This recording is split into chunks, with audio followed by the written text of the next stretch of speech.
जब से यूक्रेन जंग का नाज़रीन आगाज हुआ है, भारत ने इस जंग की मजम्मत करने और रूस के खिलाफ बयान देने से गुरेज किया है।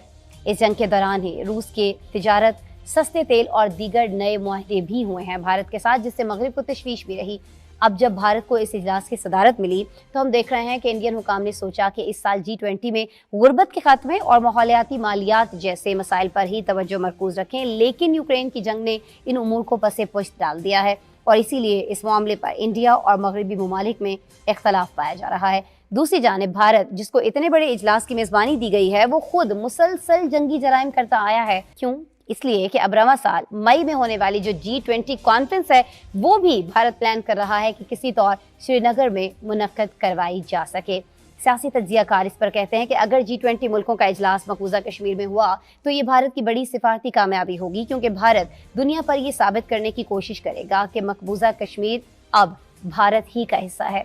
नाज़रीन, पाकिस्तान दीगर दोस्त ममालिक के साथ मिलकर कोशिश कर रहा है कि ऐसा न हो पाए, लेकिन कश्मीर के मामले पर दुनिया की खामोशी और तमाम हकाइक जानते बूझते G20 जैसे बड़े इजलास के लिए भारत को मुंतखब करना इस बात का सबूत है कि कश्मीरियों की फिक्र किसी को नहीं। कि G20 वज़राए खारिजा का जो 2 रोज़ा इजलास है, ये होने जा रहा है नई दिल्ली में, लेकिन इत्तलात हम तक ये भी पहुंची हैं, रिपोर्ट में भी आपने जाना कि कोशिशें की जा रही है कि ये इजलास जो है ये मकबूजा कश्मीर के अंदर मुनक्किद करवाया जा सके। भारत ऐसा क्यों चाहता है ये तो हम सभी जानते हैं, लेकिन क्या ये पॉसिबल हो पाएगा? और अगर ये पॉसिबल होता है, ये मुमकिन बना लिया जाता है, तो फिर ये पाकिस्तान के लिए, मकबूजा कश्मीर के शहरियों के लिए कितनी अलार्मिंग सिचुएशन है। जब से मकबूजा कश्मीर का ये मसला है, तभी से हम सुनते आए हैं भारत एक बड़ी ज़ाहिर तिजारती मंडी है, बड़ी मार्केट है, बहुत सारे मफादात जुड़े हैं यूरोप के, अमेरिका के, और यही वजह है कि मकबूजा कश्मीर के मसले पर ये लोग चुप साधे दिखाई देते हैं।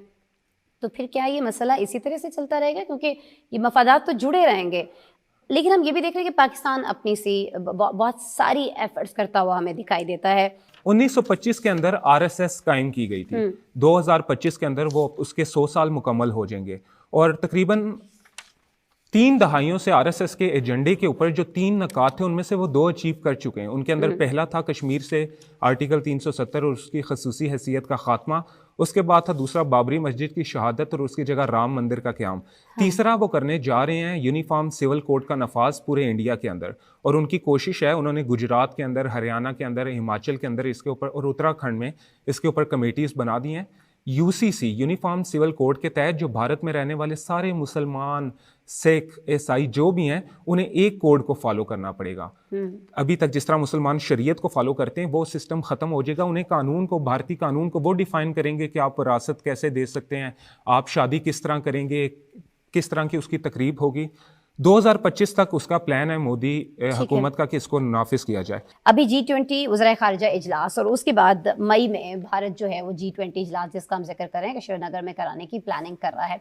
अभी ये जो वज़राए खारिजा इजलास हो रहा है, इसके अंदर आपको नहीं लगता कि पाकिस्तान को कुछ ना कुछ ऐसी ममालिक से राब्ते करने चाहिए हैं, उन्हें कुछ चीज़ें ऐसी मज़ीद बतानी चाहिए भारत के हवाले से कि जो मई में होने वाला इजलास है ये किसी तौर एटलीस्ट भारत के अंदर होने से रुकवाया जा सके, या भारत के अंदर नहीं तो कम से कम मकबूजा कश्मीर के अंदर होने से तो रुकवाया जा सके ना अब्दुल्ला?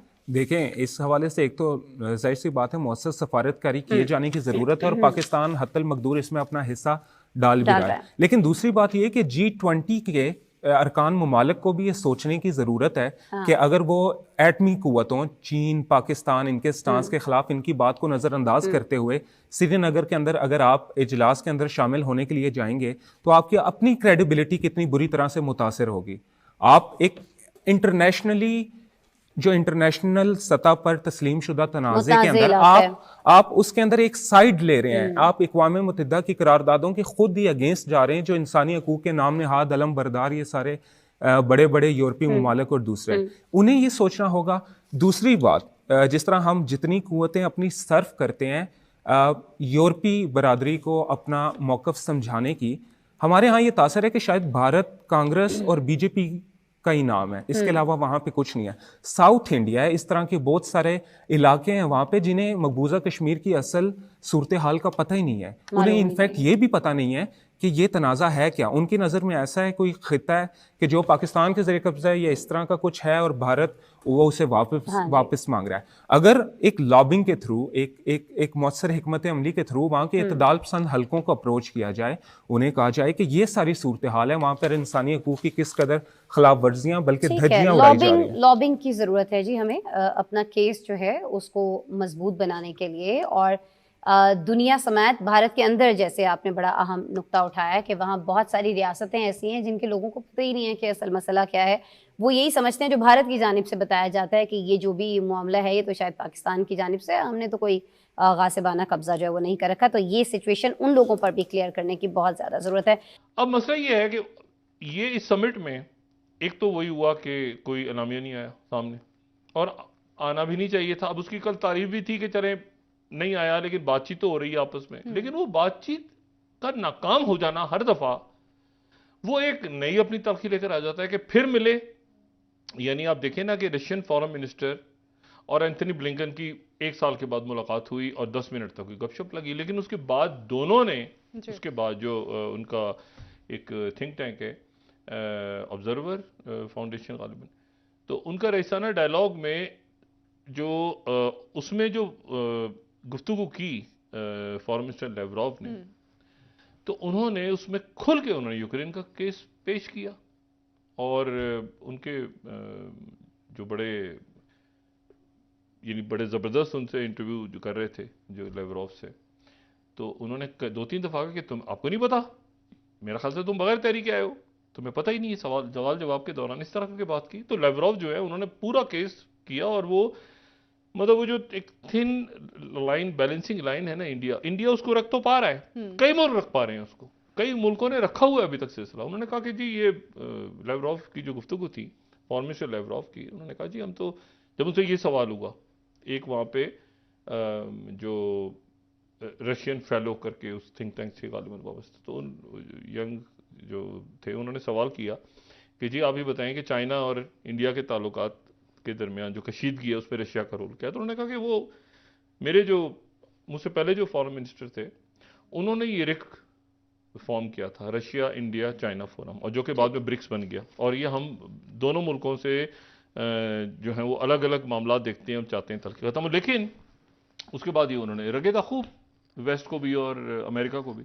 तो ये एक जिसे, लेकिन मैंने आपसे कहा ना कि ये डिप्लोमेटिक गैदरिंग उस तरह के बनते जा रहे हैं जैसे कि यूनाइटेड नेशंस नहीं है, ये कोई काम धंधा नहीं, जैसे ओआईसी है, कुछ नहीं, मजम्मत के अलावा और कोई ओआईसी बस है। लेकिन अब मुझे बताएं ओआईसी ने क्या कोई जंग रुकवा दी कहीं? ये यूनाइटेड नेशन ने कोई जंग रुकवा दी? ये अफ्रीकन यूनियन क्या मतलब पूरा अफ्रीका जो है उसमें क्या कोई एक पॉलिसी है मुल्कों की? नहीं।